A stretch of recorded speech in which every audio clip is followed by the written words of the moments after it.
हरि ओम श्री गुरुभ्यो नमः। श्रीमात्रे नमः। श्री महागणाधिपतये नमः। निर्गुणं निरंजनं नित्यममलं परं तेजं निर्विकारं निर्विकल्पं निर्विशेषं नित्यमुक्तं महावाक्यार्धलक्ष्यं महाबिन्दुपरिस्थितं महदहंकारनाशं महदानन्दरूपम् एकमेवम् एकमनन्तम् एकैकमद्वितीयम् एकोऽहम् एकमात्मानं स्वच्छप्रकाशमेकं तत्त्वातीतं ज्ञानवृद्धं सर्वागुणभञ्जकं संसारार्णवतारकं सद्गुरुं तं नमाम्यहम्। सिंहवाहिनीं महासिंहासनस्योपरि स्थितां इक्षुकोदण्डपाशाङ्कुशपुष्पबाणशोभिनीं करुणामृतरसप्रवाहशोभितलोचनत्रयीं स्मरामि तुर्यातीतां मायाचक्रवासिनीं च बैन्दवीम्।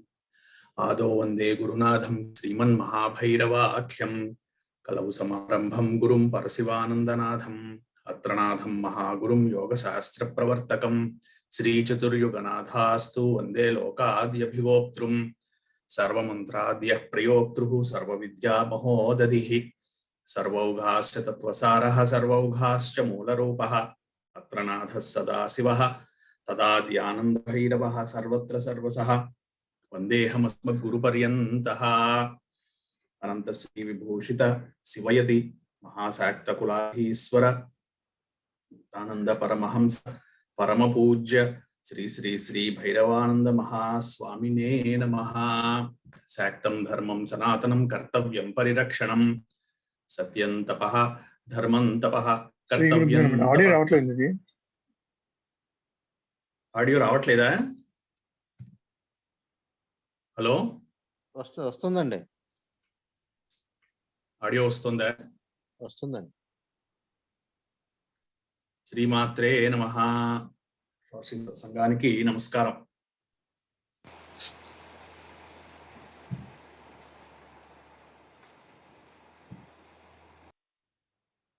కొన్ని అనివార్య కారణాల వల్ల వేరే పనుల ఒత్తిడి వల్ల నిన్న ప్రశాంతంగా షోడశీ సత్సంగంలోనూ మనందరం కలిపి మాట్లాడుకోవడానికి అవకాశం కొంచెం సరిగ్గా ఉండదేమో అని నిన్నటి నుంచి ఈ రోజుకి మార్చడం జరిగింది.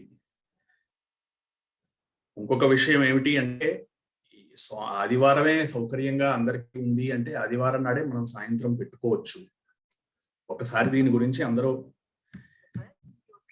ఏంటంటారు ఏంటి అనేటువంటిది ఆలోచించితే మనం శనివారం కాకుండా ఆదివారం నాడే మనం పూర్తిగా పెట్టుకోవచ్చు. వారానికి ఒక్కసారి పరమేశ్వరి నామం మనం చెప్పుకుని ఆ కారణంగా మనం అందరం కూడా ఒకసారి గురువు గారి పేరు చెప్పుకోవడానికి ఏదో ఒక కథ అనేటువంటిది అంతర్భాగంగా ఒకసారి పరమేశ్వరి యొక్క నామం చెప్పుకోవడానికి అవకాశం ఉంటుందని ఆడిబుల్ గా లేదు అని అంటున్నారు. ఇంకొకటి ట్రై చేస్తాం.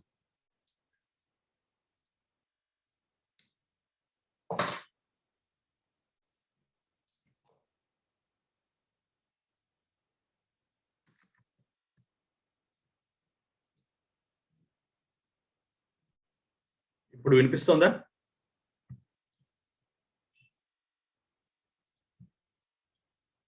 హలో, ఇప్పుడు వినిపిస్తోందా? వినిపిస్తుందండి.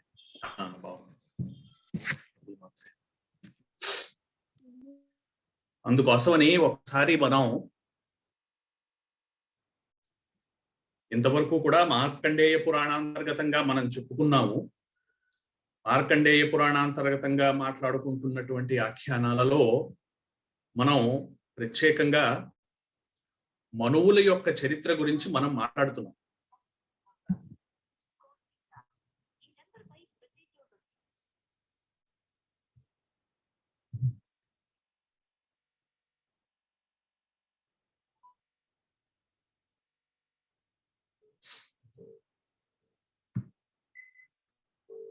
మనువుల యొక్క చరిత్ర ప్రత్యేకంగా ఈ మార్కండేయ పురాణంలోనూ మనకి ప్రత్యేకంగా వస్తుంది.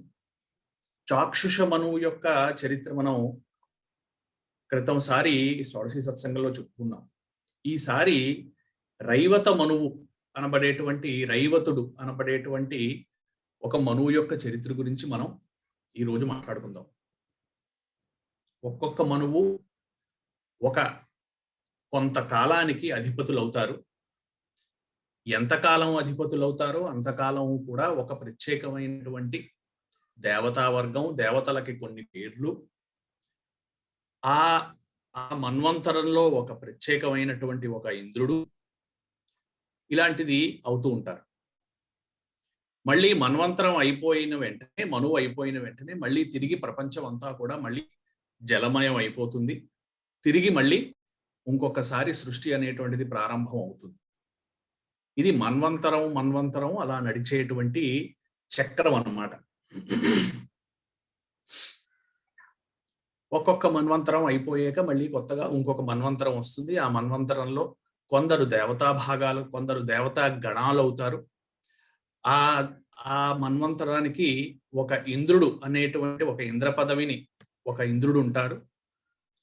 కొందరు సప్తర్షులు అవుతారు. ఇలాగా ఆ అడ్మినిస్ట్రేషన్ అనేటువంటిది దేవతల యొక్క అడ్మినిస్ట్రేషన్ నడుస్తూ ఉంటుంది. ఇలాగా ఎన్నో వేల సంవత్సరాల వ్యాపించి ఉన్నటువంటి కాలానికి, సమయానికి సంబంధించినటువంటి చరిత్ర గురించి మనం మార్కండేయ పురాణంలో మనకి చెప్పబడుతుంది. నిన్న మొన్న జరిగినటువంటి కథ కాదు, కొన్ని సంవత్సరాల క్రితం ఇలా జరిగింది. ఇలాగా జరిగింది అనడానికి వెనకాల కూడా పరమేశ్వరి యొక్క అమ్మవారు ఏ రకంగా ఈ కాలము అనేటువంటి దాన్ని ఎలాగ నడుపుతోంది అనేటువంటిది కూడా మనకి ఈ మనుచరిత్రల వల్ల తెలుస్తొస్తుంది.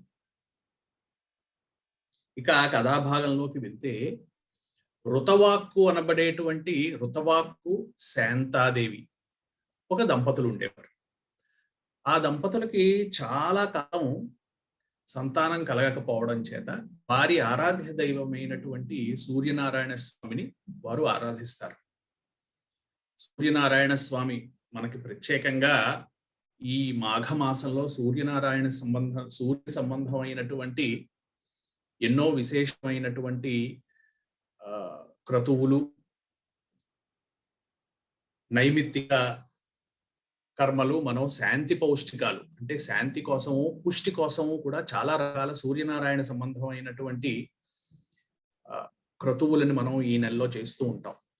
అలాగే వారు కూడా సూర్యనారాయణుడు ఉషా పద్మిని ఛాయా సంజ్ఞ సమేత సవిత్రు సూర్యనారాయణ పరబ్రహ్మణే నమః అనేటువంటిది సూర్యనారాయణుడి యొక్క ఒక స్వరూపం. సూర్యుడు అనేటువంటిది కనిపించేటువంటి ఒక గోళం మనకి. అదే ఫిజిక్స్ ఏం చెప్తుంది? ఒక పెద్ద కొన్ని వందల విస్ఫోటనాలు, ఆటమిక్ రియాక్షన్స్ అలా ఎప్పుడూ జరుగుతూ ఉంటాయి అక్కడ. అలాగా న్యూక్లియర్ ఫిషన్ అంటారు. ఆ న్యూక్లియర్ రియాక్షన్స్ అలా జరుగుతూ ఉండడం వలన అందులోంచి కాంతి, అందులోంచి శక్తి, ఎనర్జీ, లైట్ అనేటువంటిది మనకు వస్తూ ఉంటుంది. ఎన్ని రోజులు జరుగుతూ ఉంటాయి అలాగా అందులో ఉన్నటువంటి శక్తి ఉండేంత వరకు. కొన్ని వేల లక్షల సంవత్సరాల వరకు కూడా ఆ సూర్య బింబం ఏదైతే ఉంటుందో అది అలా మండుతూ ఉంటుంది. మనకి ఇది ఫిజిక్స్ చెప్తుంది.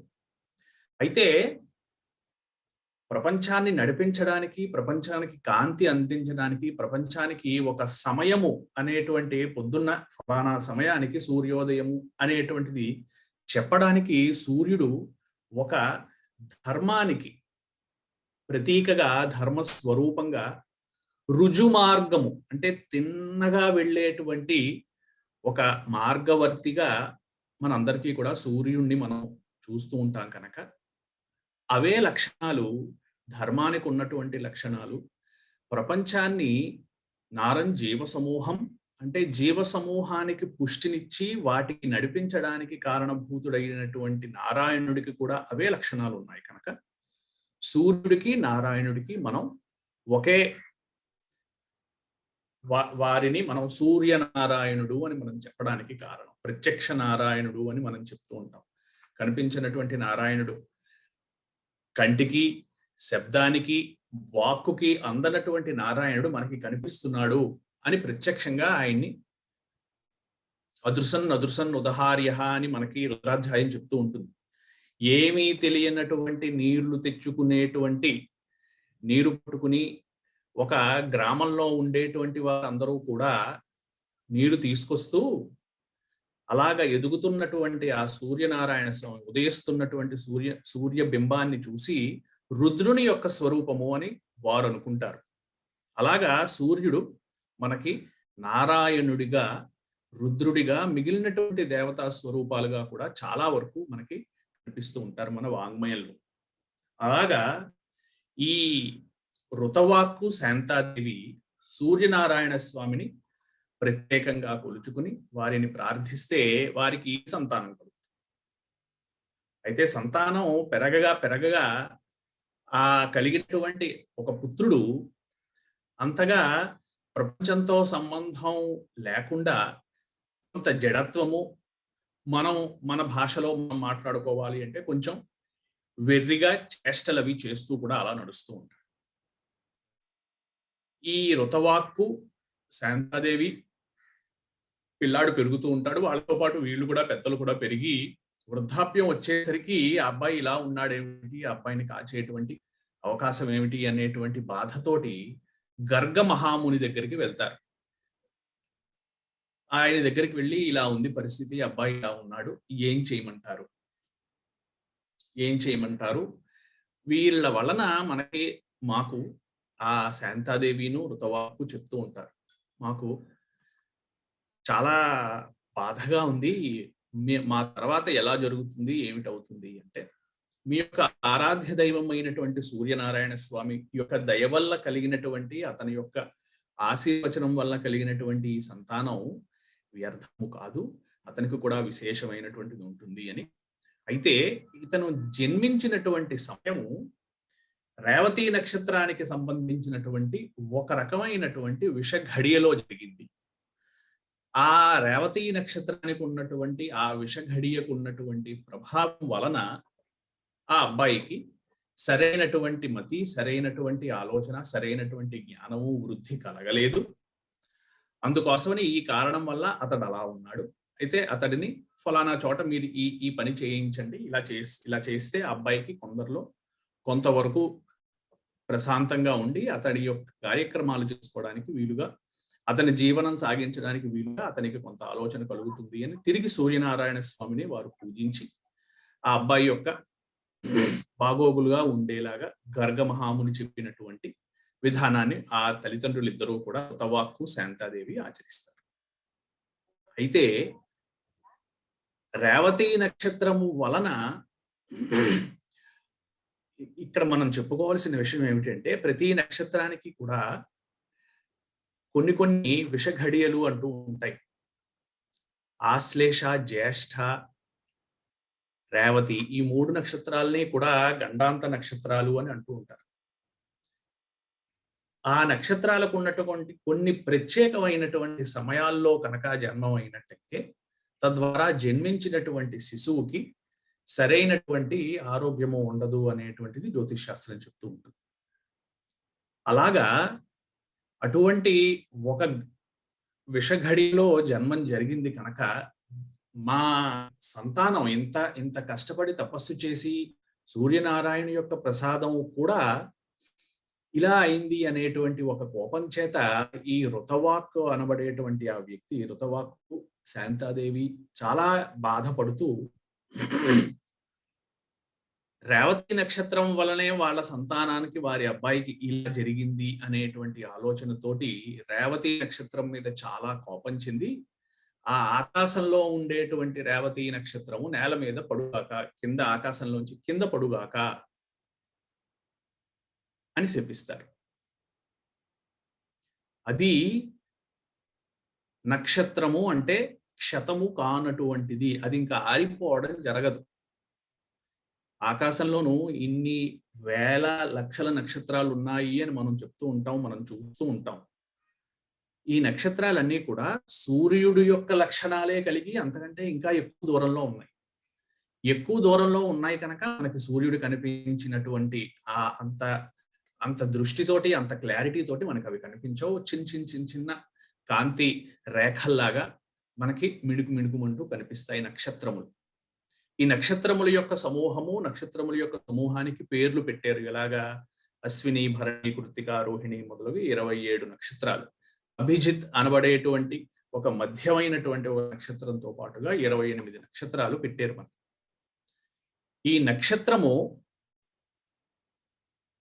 వాటికి కొన్ని లక్షణాలు, ఆ నక్షత్ర ప్రభావం ఏదైతే ఉందో మనుషుల మీద, జన్మించినటువంటి జీవుల మీద, ఆవులకి జంతువులకి కూడా ఈ నక్షత్రముల యొక్క ప్రభావం ఉంటుంది అని మనకి శాస్త్రాలు చెప్తున్నాయి. అందుకోసం ఈ జీవుల మీద వాటి యొక్క ప్రభావం ఉంటుంది. అందుకని ఫలానా నక్షత్రానికి సంబంధించినటువంటి ఈ దోషము, ఫలానా నక్షత్రానికి సంబంధించినటువంటి ఇది యోగము అని మనకి చాలా రకాలైనటువంటి ఉంటుంది. అందుకోసమని ఆ నక్షత్రం మీద కోపం చేత ఋతవాక్కు ఆ నక్షత్రాన్ని ఆకాశం నుంచి కిందకి పడిపోమని శపిస్తాడు. శపిస్తే ఆ నక్షత్రం అక్కడి నుంచి ఇతను ఎక్కడికైతే చూస్తున్నాడో ఆ చూస్తూ కనుచూపు మేరలో ఉన్నటువంటి కుముదము అనబడేటువంటి ఒక కొండ ఉంటుంది. ఆ కొండ మీద అది పడిపోతుంది. అందుకోసమనే ఈ కొన్ని నక్షత్రాలలో ప్రత్యేకంగా రేవతి నక్షత్రాన్ని పాత నక్షత్రము అంటారు. పాతము అంటే పడిపోవుట సంస్కృతంలో. అందుకోసం అది పైనుంచి కిందకి పడింది. కిందకి పడి మనకి మళ్ళీ తిరిగి వేరే పురాణంలో ఉన్నటువంటి కథ చూస్తే అది మళ్ళీ నక్షత్రంలా తన యొక్క శక్తితోటి మళ్ళీ తిరిగి ఆకాశంలో నక్షత్రంగా వెళ్తుంది. అయితే అది మనకి మార్కండేయ పురాణంలో ఆ కథ రాదు. రైవత మనువు సంబంధించినటువంటి కథలో మనం ఆకాశం నుంచి ఆ నక్షత్రం కిందకి రాలి పడిపోతుంది. ఎక్కడైతే పడిపోయిందో ఆ కొండ మీద ఎన్నో రకాలైనటువంటి పద్మాల యొక్క సరస్సులో అది పడిపోతే, పద్మంలోను ఒక కన్యక, ఒక చిన్న అమ్మాయిగా అది తిరిగి మళ్ళీ ఉద్భవిస్తుంది. ఆ నక్షత్రానికి ఆ పడినటువంటి ఆ కన్యక ఎవరైతే అమ్మాయిగా ఆ కలువ పువ్వుల యొక్క కొలనులో మళ్ళీ ఎలాగైతే ఉదయించిందో ఆ అమ్మాయికి అక్కడ తపస్సు చేసుకుంటున్నటువంటి ప్రముచుడు అనబడేటువంటి ఒక ఋషి ఉండేవారు. ఆ ప్రముచుడు ఈ లక్షణాలు తెలుసుకుని ఆ కొండకి రైవతకాద్రి అనబడేటువంటి పేరు ఆ కొండకి పెట్టి, పుట్టినటువంటి ఆ అమ్మాయికి రేవతి అని నక్షత్రం అనేటువంటి ఆ నక్షత్రం పేరు మీదే రేవతి అని పేరు పెట్టి తన యొక్క ఆశ్రమంలోనే పెంచుకుంటూ ఉంటాడు. కథ యొక్క గమనం చూడండి. కొన్ని రోజులకి ఈ ప్రముచుడు అమ్మాయికి యుక్త వయస్సు వచ్చింది రేవతీదేవికి. ఆ అమ్మాయికి సరైనటువంటి వరుడు ఎవరు చెప్పవలసిందని నిత్యము తాను ఆహుతులు ఇచ్చేటువంటి అగ్నిదేవుణ్ణి ప్రార్థించగా అగ్నిదేవుడు ఇతనికి ఒక ప్రత్యేకమైనటువంటి స్వయంభువ మనువు యొక్క వంశంలో ఉద్భవించినటువంటి అక్కడి నుంచి వస్తున్నటువంటి ఒక సాంప్రదాయంలో ఉన్నటువంటి ఒక వ్యక్తికి ఈమెకి వివాహం అవుతుంది. ఈ ఆశ్రమానికి వచ్చి ప్రముచుని యొక్క ఆశ్రమానికి వచ్చి ఎవరైతే మొదటిసారి ఆ అమ్మాయిని చూసినటువంటి వ్యక్తి ఎవరైతే ఉంటారో అతడే ఆమెకు భర్త అని అగ్నిదేవుడు చెప్తాడు. అగ్నిదేవుడు చెప్తే ఈ ప్రముచుని యొక్క ఆశ్రమానికి ఒకసారి దుర్ధముడు అనబడేటువంటి ఒక రాజు వస్తాడు. ఈ దుర్ధముడు వచ్చి, అది కాలం యొక్క విశేషమో తెలీదు, లేకపోతే అంతవరకు ఋషివాటికలో ఉన్నటువంటి ఋషులందరూ అక్కడ ఉండగా మరి వారందరూ ఎక్కడికి వెళ్ళారో తెలియదు. ఈ దుర్ధముడు తిన్నగా వచ్చి ఈ రేవతి అనబడేటువంటి ఈ కన్యతోటి, ఇది ఏమిటి ఆశ్రమం, ఇది ఎవరున్నారు ఇక్కడ, ఎవరు వీరు, ఇక్కడ ఉంటున్నటువంటిది ఏమిటి, దీని గురించి నాకు వివరాలు తెలియవలసినటువంటిది. నేను ఇలాగా స్వయంభూమనువుకి సంబంధించినటువంటి వంశం ఒకప్పుడు పూర్వం ఉండేది. ఆ పూర్వము వంశానికి సంబంధించినటువంటి వ్యక్తిని నేను. అక్కడి నుంచి వచ్చినటువంటి నేను ఇక్కడ ఉన్నటువంటి రాజ్యము దాన్ని చూసుకుంటూ వేటకి వచ్చాను. వచ్చి మార్గం తప్పి ఇక్కడికి వచ్చాను. ఎవరు మీరు అని అడుగుతాడు. అడిగితే అక్కడే దగ్గరలోను ఉన్నటువంటి తన యొక్క కార్యక్రమంలో, తన యొక్క నిత్య నైమిత్తికాదుల్లో ఉన్నటువంటి ఈ ప్రముఖుడు వచ్చినటువంటి వ్యక్తి అగ్నిదేవుడు చెప్పినటువంటి వ్యక్తేనని గుర్తించి వచ్చి, నీవు ప్రియంవద అనబడేటువంటి వంశానికి చెందినటువంటి వ్యక్తివి, నువ్వు ఇక్కడికి వస్తావని అగ్నిదేవుడు చెప్పారు. కాబట్టి వచ్చి ఇక్కడ ఉన్నటువంటి ఈ రేవతి అనబడేటువంటి ఈ కన్యకతోటి ఎవరైతే మాట్లాడతారో అతనే భర్త అని నాకు అగ్నిదేవుడు చెప్పాడు. కాబట్టి ఈమెను నువ్వు వివాహం ఆడవలసినటువంటిది అని చెప్తే, ప్రముఖుని యొక్క మాటలు నమ్మి, ప్రముఖుల యొక్క మాటల మీద గౌరవం ఇచ్చి, అలాగే అని చెప్పి ఆ దుర్ధముడు అనబడేటువంటి ఆ రాజు ఈ రేవతి అనబడేటువంటి ఈ కన్యకకి వివాహం చేసుకుంటానని మాట ఇస్తే, నువ్వు ఇక్కడికి వచ్చేవు, ఇక్కడికి వచ్చి నాకు ఎన్నో రోజుల నుంచి, ఎన్నో సంవత్సరాల నుంచి నా మనసులో ఉన్నటువంటి ఒక బెంగ, ఈమెకి ఎవరు వరుడు వస్తారు, ఎలా వస్తుంది అనేటువంటి బెంగని నువ్వు తీర్చేవు కనుక నీకు ఒక వరం ఇస్తాను, ఏం వరం కావాలో కోరుకో అని ఈ ప్రముఖుడు ఆ దుర్ధముడు అనబడేటువంటి ఆ రాజుని అడుగుతాడు. నేను ఒక ఎంతో విశేషమైనటువంటి మన్వంతరానికి ఎన్నో మన్వంతరాల తర్వాత మళ్ళీ ఆ మన్వంతరానికి సంబంధించినటువంటి వంశానికి సంబంధించినటువంటి గుర్తులతోటి నేను పుట్టాను, ఆ వంశం వాడు అని అంటారు.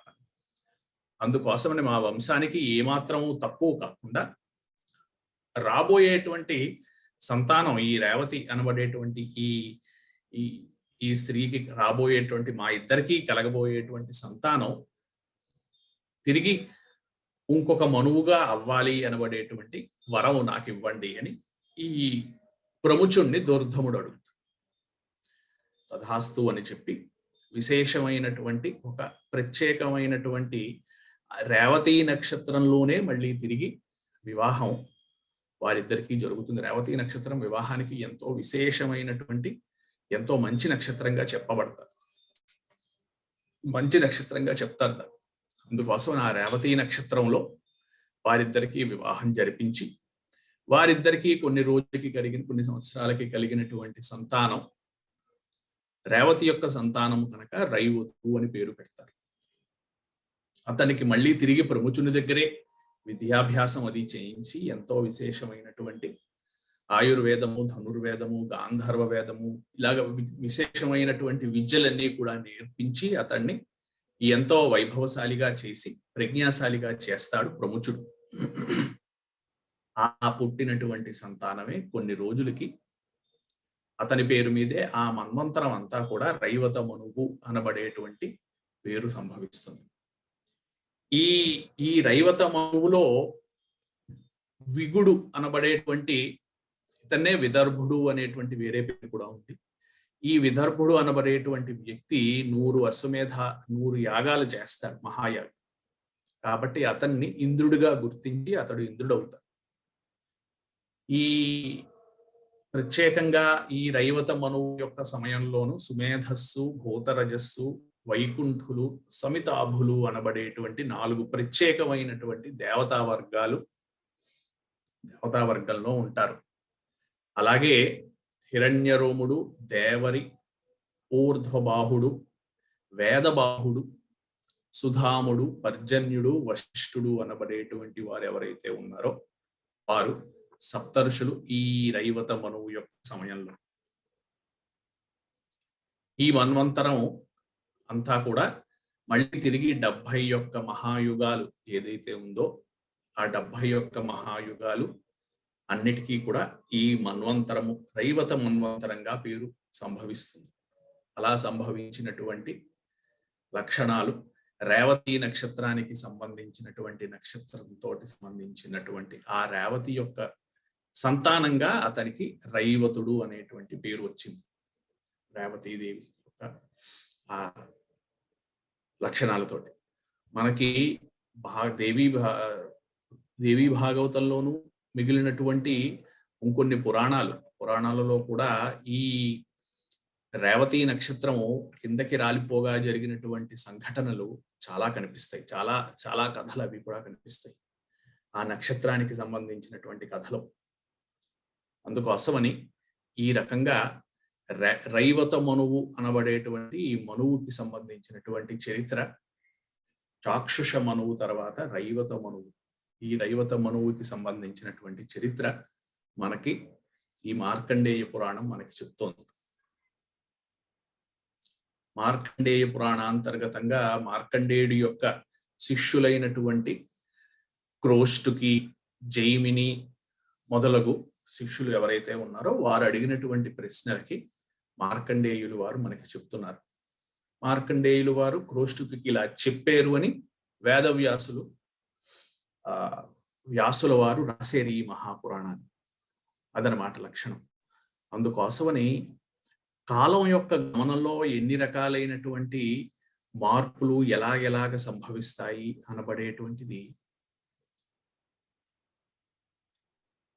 ఆకాశంలో ఉన్నటువంటి తార ఏదైతే ఉందో దాని నేల మీదకి రావడం, దాన్నే అవతరించుట అంటాం. అవతారిక అంటారంటే బాగా కష్టంగా ఉన్నటువంటి, క్లిష్టంగా ఉన్నటువంటి సబ్జెక్ట్ ని చాలా సులువుగా ఒక చిన్న పారాగ్రాఫ్ లో రాయడానికి తెలుగులో మనం అవతారిక అని రాస్తారు కిందని. ఇంతకీ చెప్పవలసినటువంటిది ఏమిటి అంటే అని చెప్పేటువంటి దాన్ని అవతారిక అంటారు. అవతరించుట అనేటువంటి నామం, అవతరించుట అంటే పైనుంచి కిందకి వచ్చినటువంటి కాంతి పుంజాన్ని అవతరించినటువంటి అంటాం. అవే దేవతల యొక్క, దేవతా భాగాల యొక్క అవతారాలు. అవతారము అంటే అక్కడి నుంచి వచ్చింది అది. అలాగా సంభవించినటువంటి కథల్లో ఈ రైవత మనువు యొక్క కథ సంభవించడం జరిగింది. అందుకోసమని ఆ రకంగా మనం రైవతుని యొక్క కథ ఈరోజు చెప్పుకున్నాం. ఈ మనువుల యొక్క చరిత్ర చెప్పుకోవడానికి ఉన్నటువంటి ఇంకొక విశేషమైనటువంటి లాభం చెప్తారు. ఏమిటి అంటే, ఎవరైతే ఈ మనువుల యొక్క చరిత్ర వింటారో, విన్నటువంటి చరిత్రని ఎవరైతే సక్రమంగా దాన్ని అర్థం చేసుకుని పాటిస్తారో వారికి అపమృత్యు దోషాలు పోతాయి అనేటువంటిది కూడా మనకి వ్యాసులు వారు ఒక చోట రాసి ఉన్నటువంటి తర్కాణాలు, మనకి మిగిలినటువంటి ప్రమాణాలు కనిపిస్తాయి.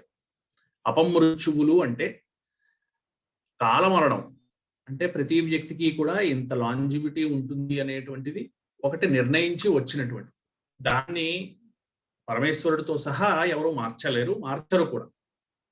అయితే మధ్యలోనూ ఇబ్బందికరమైనటువంటి మృత్యు సమానమైనటువంటి, మృత్యుతుల్యమైనటువంటి సమయాలు కొన్ని వస్తూ ఉంటాయి. యాక్సిడెంట్ అవుతూ ఉంటుంది. అబ్బా పోయినంత పని అయింది, అంతవరకు వెళ్ళి తిరిగి వచ్చారు, ఉంటాడని అనుకోలేదు, ఇలాంటి వాటిని మనం అంటూ ఉంటాం. ఇవన్నీ కూడా అపమృత్యువులు.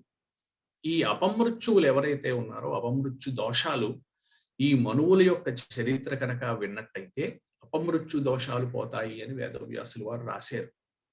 అందుకోసమని ప్రత్యేకంగా అపమృత్యు దోషాలు పోవడం కోసం పురాణాలని పారాయణం చేయడం అనేటువంటిది ఒక విధానం ఉంది మనకి. మహాపురాణాలు ఏదైతే ఉన్నాయో, 18 మహాపురాణాలు, 108 ఉపపురాణాలు.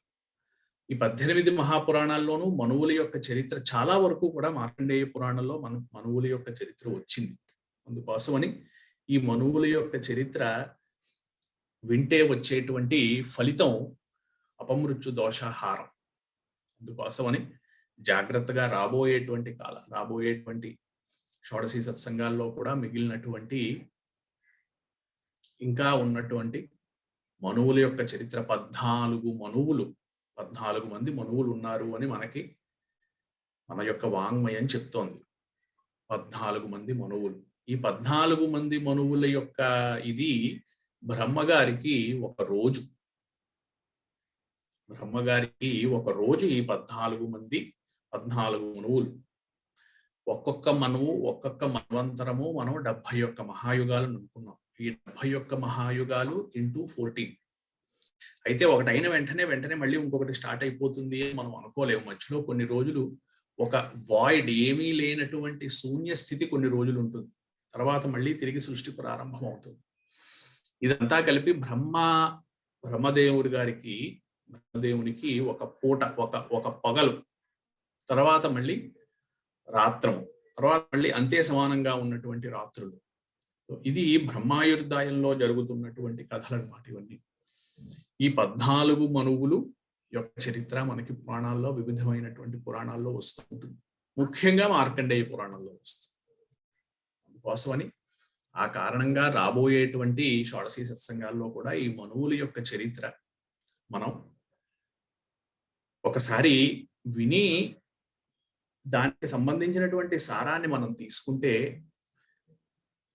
ఎంత విశేషమైనటువంటి వ్యక్తి అయినా కానీ, ఎంత సామాన్యమైనటువంటి వ్యక్తి అయినా కానీ, కొన్ని ఒక ప్రత్యేకత సంబంధం, ప్రత్యేకత రావడానికి మనం చేసినటువంటి, వారు చేసినటువంటి ప్రయత్న ఫలము చేత ఎంతో విశేషమైనటువంటి ప్రత్యేకత వచ్చినటువంటి కథలు ఇవన్నీ కూడా. అందుకోసమని ఈ కథల్ని విని మనం పరమేశ్వరి యొక్క ఆశీర్వచనాన్ని, కరుణని మనం పొందాం. స్వస్తి ప్రజాభ్యః పరిపాలయంతాం న్యాయేన మార్గేణ మహిం మహీసా గోబ్రాహ్మణేభ్యః శుభమస్తు నిత్యం. లోకాః సమస్తాః సుఖినో భవంతు. సహనా భవతు సహనౌ భునక్తు సహ వీర్యం కరవావహై తేజస్వినావధీతమస్తు మా విద్విషావహై. ఓం శాంతి శాంతి శాంతి. స్వస్తి. తిరిగి మళ్ళీ వచ్చే షోడశీ సత్సంగంలో కలుసుకుందాం. వీటి గురించి, ఈ కథల గురించి మీరు ఏమనుకుంటున్నారు, వీటికి సంబంధించినటువంటి లక్షణాలు మీకు ఏంటి అర్థమవుతోంది అనేటువంటిది కూడా మనం చర్చించుకోవడానికి ఇది ఒక వేదిక. ఇక్కడ ఎవరు మాట్లాడకూడదు, కేవలం వినాలి అనేటువంటి రూలు మనకి పురాణం జరుగుతున్నంతసేపే. తర్వాత అలా ఎందుకు జరిగింది, ఇలా ఎందుకు అవ్వలేదు, అలా జరగడానికి కారణం ఏమిటి, ఈ కథకు ఉన్నటువంటి విశేషం ఏమిటి అనేటువంటిది మనం తప్పకుండా చర్చించుకోవచ్చు. కాబట్టి ఎవరికైనా సరే, సభలో ఉన్నటువంటి వాళ్ళు ఎవరైనా సరే, దాని గురించినటువంటి చర్చ ఎప్పుడూ కూడా దాన్ని మనం అటువంటి చర్చ అనేటువంటిది ఎంతో ఉపయోగానికి, ఎంతో మరింత కొత్త జ్ఞానానికి దోహదకారి అవుతుంది. కాబట్టి ఉన్నటువంటి సభలో ఉన్నటువంటి వారు, సత్సంగానికి వచ్చినటువంటి వారు 5ంటికి స్టార్ట్ చేసి సహనాభవతు ఓం శాంతి శాంతి చెప్పేస్తే లీవ్ బటన్ నొక్కకుండా ఇంకా ఏమైనా సరే మాట్లాడాలి అని అనుకున్నట్టయితే తప్పకుండా మాట్లాడవచ్చు. కేవలం 1 వే ఇది రేడియోలాగా ఏదో మాట్లాడుతూ విన్నంత కాలం వింటాం, తర్వాత ఆఫ్ చేసేస్తాం అనేటువంటిది కాకుండా, తిరిగి మనం మాట్లాడుకుంటున్నటువంటిది, మనం చెప్పుకుంటున్నటువంటిది ఇలా ఎందుకు జరిగింది అనేటువంటి ఒక ఆలోచన వేసుకుంటే మీకు, చెప్పేటువంటి వారికి, మిగిలినటువంటి వినేటువంటి వారికి, అందరికీ కూడా దాని గురించి ఇంకొంత రీసెర్చ్ చేయాలి, ఇంకొంత కొత్త విషయాలు ఎక్కడి నుంచైనా తెలుసుకోవాలి అనేటువంటి ఉత్సుకత కలుగుతుంది. అందుకోసమని ఈ మనం మాట్లాడుకుంటున్నటువంటి ఈ షోడశీ సత్సంగాల్లో చెప్పుకుంటున్నటువంటి ఈ కథల గురించి, ఆఖ్యానాల గురించి ఆలోచించండి. మీరు దగ్గర ఉన్నటువంటి వారందరూ కూడా ఈ కథలు మిగిలినటువంటికి చెప్తే అలా ఎందుకు జరిగింది, చిన్నపిల్లలకు చెప్తే అలా ఎందుకు జరిగింది, ఆకాశం నుంచి నక్షత్రం కిందకి రాలిపోయిందా, అలా ఎందుకు రాలిపోయింది, అలా రాలుతుందా, దాని వెనకాల ఉన్నటువంటి కారణాలు ఏమిటి అనేటువంటి ప్రశ్నలు మనకు వస్తాయి. ఇటువంటివి జరిగినటువంటి తర్కణాలు వేరే ఇంకెక్కడైనా ఉన్నాయా, ఇలా ఎందుకు జరిగింది, ఈ ప్రశ్నలు మనం వేసుకుంటే మనకి సమాధానం వస్తుంది. వేసినటువంటి ప్రశ్నకి నేను సమాధానం ఇస్తాను అని పరమేశ్వరి, గురువులు మనకి ఎప్పుడూ కూడా ప్రమాణం చేస్తారు. కాబట్టి ప్రశ్న వేసుకోవడమే మనదే లేటు. ఒక్కొక్క ప్రశ్న గురువుగారు ఇలా ఎందుకు జరిగిందండి అని ఒక ప్రశ్న వేస్తే ఒక ఉపనిషత్తు వచ్చింది. దగ్గరికి వచ్చి కూర్చుని వేసినటువంటి ప్రశ్నల ద్వారానే ఉపనిషత్తులు వచ్చాయి. ఉపనిషత్తులు మనకు రావడానికి మొట్టమొదట ఒక ప్రశ్న వేస్తారు.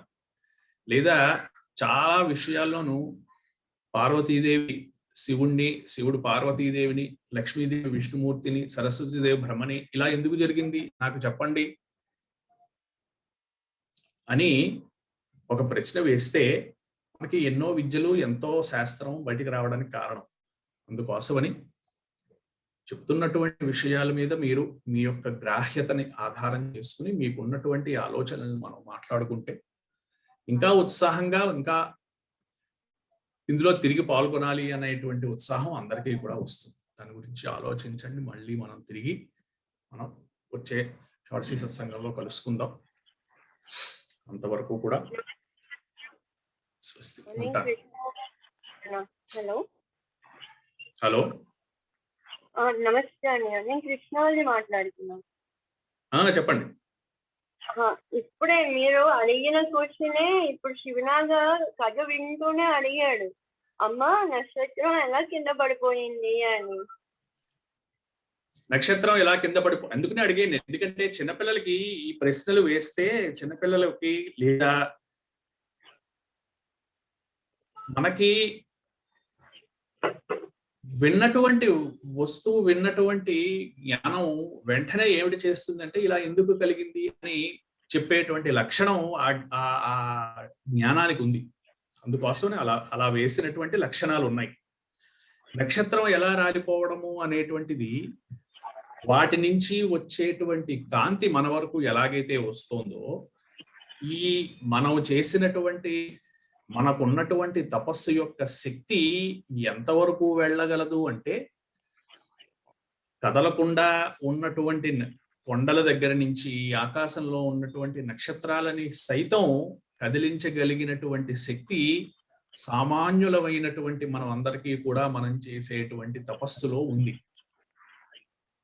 దానికోసం ప్రత్యేకంగా ఒక విశేషంగా కొండ గుహలోకి వెళ్ళి చేయాల్సినటువంటి తపస్సు అనే కాకుండా, మనం మన నిత్యం ఆచరించేటువంటి మనకున్నటువంటి భక్తి విశ్వాసాలతోటి ఉన్నటువంటి లక్షణాలకి ఎంత శక్తి ఉంది అంటే, ఆకాశంలో ఉన్నటువంటి నక్షత్రాన్ని కిందకి తీసుకురాగలిగినంత శక్తి ఉందట. ఆ తల్లిదండ్రులకు ఉన్నటువంటి బాధ ఏం చేసింది అంటే, అతనికి ఉన్నటువంటి శక్తి అంతా కూడా, అయితే అతను అలా చెయ్యొచ్చా, మీ దగ్గర నా దగ్గర అంత శక్తి ఉంది, మరి అలా చెయ్యొచ్చా, ఆకాశంలో నక్షత్రాలన్నీ నేల మీద రాల్చేద్దాము అంటే అలా కుదురుతుందా? అలా కుదరదు, అలా చెయ్యకూడదు. అయితే ఒక్కొక్కప్పుడు మనకి మనం నడుస్తున్నటువంటి మార్గం సరైనటువంటి మార్గం అయినట్టయితే, మనం ఉన్నటువంటి మార్గం ధర్మమైనటువంటి మార్గం అయినట్టయితే, మనకు వచ్చేటువంటి ఆలోచనలు కూడా, మనకున్నటువంటి శక్తిని మనం వాడుకునేటువంటి ఆలోచనలు కూడా ధార్మికమైనటువంటివి వస్తాయి. ఇంతవరకు వచ్చినటువంటి కథల్లో చాలా మందికి చాలా శక్తులు ఉన్నాయి. వాళ్ళందరూ కూడా ఈ ఆకాశంలో ఉన్నటువంటి నక్షత్రాలను నేల మీదకి తీసుకురాలేదు. అయితే వీళ్ళకి బాధ అనేటువంటి ఒక ఆలోచన వచ్చినా కానీ, అతడు నడిచేటువంటి మార్గం సరైనటువంటిది కనుక, అతని దగ్గర ఉన్నటువంటి తపస్సు, అతను చేసినటువంటి శక్తి, తల్లిదండ్రులకు ఉన్నటువంటి శక్తి సరైనటువంటి ధర్మ మార్గంలో వాళ్ళు ఉన్నారు కనుక, ఆకాశంలో ఉన్నటువంటి నక్షత్రాన్ని కిందకి తీసుకొచ్చేసేటువంటి పని అతను చేసినా సరే, తద్వారా లోకానికి మన్వంతరంగా మారేటువంటి ఒక కథ అనేటువంటిదిగా తర్వాత వచ్చింది. మనకి జరిగినటువంటి అర్థం చేసుకోవలసినటువంటి, ఇందులో పిల్లల సైతం నేర్చుకోవలసినటువంటిది ఏమిటి అంటే, ఇది వెనకాల నుంచి జరిపిస్తున్నటువంటిది పరమేశ్వరి అనేటువంటి విషయం మనం తెలుసుకోవాలి. మనకు ఉన్నటువంటి లక్షణం వెనకాల నుంచి పరమేశ్వరి జరిపిస్తోంది. అటువంటి ఊహ ఈ ఋతవాక్కు శాంతాదేవికి కలిగింది. మరి అంత శక్తి ఉన్నటువంటి వాళ్ళు చాలా మంది ఉన్నారు కదా, ఇతపూర్వం మనం చాలా కథలు చెప్పుకున్నాం. కానీ ఇటువంటి ఊహ కలిగించి, తద్వారా ఒక ఆ రేవతి అనబడేటువంటి కన్య ఆ రైవతాద్రి మీదకి రావడం, తద్వారా వారికి కలిగినటువంటి సంతానం వలన ఒక మన్వంతరం అతడు పరిపాలించడం, దానికి పేరు పెట్టడం అనబడేటువంటి కథ అనబడేటువంటిది జరగాలి కనుక, పరమేశ్వరి ఈ శాంతాదేవి ఋతవాక్కులకి అలా తోపించింది. మనకి లక్షణం, రావణాసురుడు శ్రీరాముడు కూడా, శ్రీరాముడు పరమేశ్వరి యొక్క, విష్ణుమూర్తి యొక్క అవతారాలలో ఒక అవతారము అని మనం చెప్పుకుంటాం. అయితే ఆ అవతారము కూడా రావడానికి కారణం, రావణుని చేత జరిపించబడుతున్నటువంటి అధర్మాన్ని ఆపడం కోసం స్వయంగా అవతారం అనేటువంటిది అతను ఎత్తాల్సి వచ్చింది. కాబట్టి అవతారానికి కారణం రావణుడు అయ్యాడు. రావణుడు అలా చేసి ఉండకపోతే మనకు అవతారం వచ్చి ఉండేది కాదు. ఇలాగే అన్నిటికీ కూడా. కాబట్టి మన యొక్క ఎప్పుడూ కూడా సవితుర్వరేణ్యం భర్గో దేవస్య ధీమహి ధియో యో నః ప్రచోదయాత్. ఓ బుద్ధి, ఎప్పుడూ కూడా నన్ను పరమేశ్వరుని యొక్క ధ్యానములో నిమగ్నమై ఉంచు అని చెప్పేటువంటిది మనకి ఈ గాయత్రి మంత్రం. భర్గము సవిత్రము అయినటువంటి పరబ్రహ్మమునందు నా బుద్ధి ఎప్పుడు లగ్నమై ఉండుగాక. అది గాయత్రి యొక్క అర్థం. మన యొక్క బుద్ధి అలా లగ్నం అయి ఉన్నట్టయితే మన చేత జరపబడేటువంటి, మనకి వచ్చేటువంటి ఆలోచనలు, మనం చేసేటువంటి కర్మలు కూడా లోకోపకారకంగా తయారవుతాయి. వారికి అటువంటి ఆలోచన రావడం పరమేశ్వరి యొక్క కారణం. వారికి అటువంటి ఆలోచన వచ్చేటువంటి ఆ ఆలోచనకి కారణభూతురాలు పరమేశ్వరి వెనకాల నుంచి అయింది, ఆ ఋతవాక్కు శాంతాదేవికి. తద్వారా ఆకాశంలో ఉన్నటువంటి నక్షత్రం కిందకి రావడం, ఆ నక్షత్రం కొండ మీద ఉండడం, అక్కడ ఉన్నటువంటి కలవపూలో ఒక కన్యకగా మారడం, తద్వారా దుర్ధముడు అనబడేటువంటి ఒక రాజుని పెండ్లాడడము, వారికి సంతానము కలగడం, ఆ కలిగినటువంటి సంతానము రైవతుడు అనేటువంటి సంతానము కలిగి ప్రపంచాన్ని పాలించినటువంటి ఆ కాలము కోసము ఈ కథంతా నడిచింది. మనం పురాణం వినడానికి ఉన్నటువంటి కారణం దేని వలన కార్యకారణములు, కార్యము అంటే జరిగినటువంటి పని, ఆ జరిగినటువంటి పనికి వెనకాల ఉన్నటువంటి కారణము, ఈ రెండింటిని కూడా మనం గుర్తించాలి. కథ వింటున్నాము అంటే ఈ కథ ఇలా జరిగింది కనుక దీని వెనకాల ఉన్నటువంటి కారణం ఏమిటి, ఎవరు ఇలాంటి ఆలోచన వచ్చేలా చేయించారు. అందుకోసమని చక్కనైనటువంటి ప్రశ్న. తప్పకుండా అటువంటి ప్రశ్నల గురించి మనం ఆలోచించుకోవచ్చు. మళ్ళీ తిరిగి మనం వచ్చే సత్సంగంలో కలుసుకుందాం. వీటి గురించి ఆలోచించండి. పిల్లలతోటి మనం మాట్లాడితే ఒక కొత్త పర్స్పెక్టివ్, ఒక కొత్త ధోరణిలో వారు మనకి మనం నేర్చుకున్నటువంటిది ఇంకా ఎక్కువ నేర్చుకోవడానికి కారణభూతులు అవుతారు. అందుకోసమని తప్పకుండా వీటి గురించి మనం తిరిగి చర్చించుకుందాం. అంతవరకు స్వస్తి ప్రజాభ్యః పరిపాలయంతాం న్యాయేన మార్గేణ మహిం మహిషాగో బ్రాహ్మణేభ్యః శుభమస్తు నిత్యం. సమస్తా సుఖినో భవంతు. స్వస్తి. మళ్ళీ కలుసుకుందాం.